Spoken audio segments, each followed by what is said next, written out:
WD18 here with Aidan after the Watford 0, Palace 0 game. Aidan sat next to you today. What did you make of the game? Well, I'm going to get the negatives out the way first. Zaha should have been sent off. First for the dive, trying to get a penalty. It's the first yellow. It's stimulation. It's the first yellow. Simulation. Simulation. Shut up, Tom.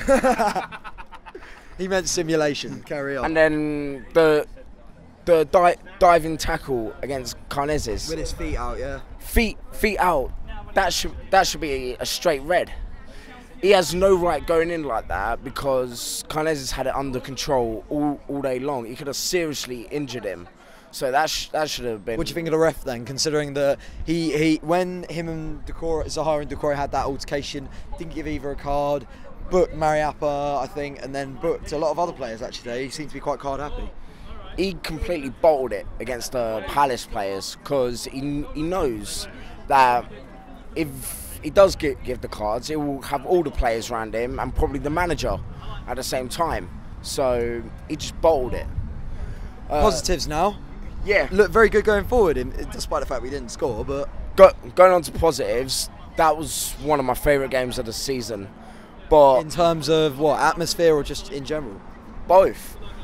Our fans were absolutely amazing, especially the 1881 with the floral display.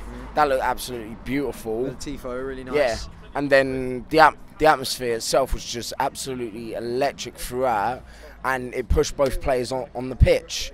Well, both teams on the pitch, sorry, which really boosted the game quite a lot.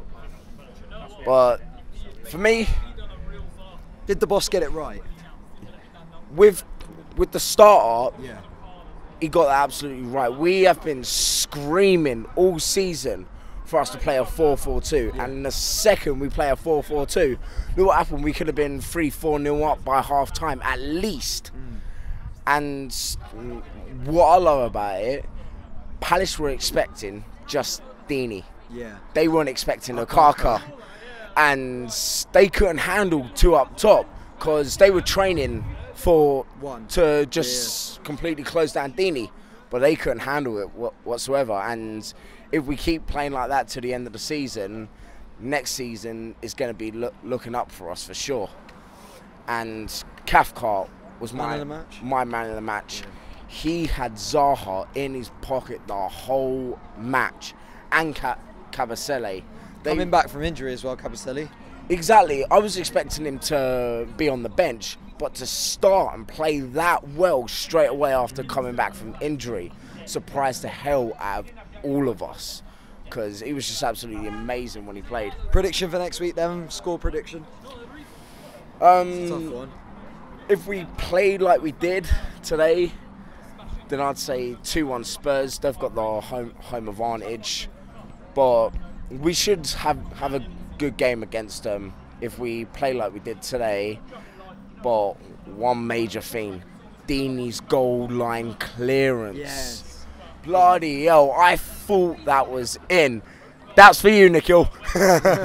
I thought that was in all day long, but that clearance, it couldn't have been more perfect, because if they got that goal, Palace would have been in, and more likely they would have went on to win the match. But fair play to Dini. That's why he's our captain. He's always got that on the pitch.